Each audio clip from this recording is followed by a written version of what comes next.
খুলনায় অনুমোদনবিহীন ল্যাব পরিচালনার জন্য দুইটি প্রতিষ্ঠানকে অর্থদণ্ড প্রদান করেছে র‍্যাব-৬। ১৭ জানুয়ারি র‍্যাব-৬ স্পেশাল কোম্পানি খুলনার আভিযানিক দল গোপন সংবাদের ভিত্তিতে জানতে পারে যে কেএমপি খুলনার হরিণটানা থানাধীন মোহাম্মদনগর এলাকায় সফুরা ক্লিনিক ও মোহাম্মদনগর হসপিটাল অ্যান্ড ডায়াগনস্টিক সেন্টারে দীর্ঘদিন ধরে চিকিৎসা ব্যবস্থাপনার অনিয়ম, অনুমোদনবিহীন ল্যাব পরিচালনা, অস্বাস্থ্যকর পরিবেশে অপারেশন পরিচালনা করে আসছে।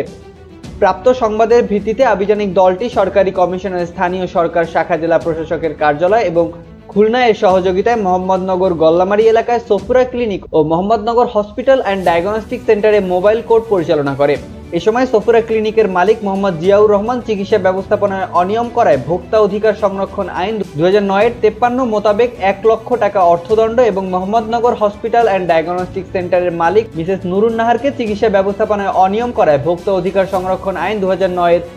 ৫৩ মোতাবেক ৫০,০০০ টাকা সহ সর্বমোট ১,৫০,০০০ টাকা অর্থদণ্ড প্রদান করা হয়।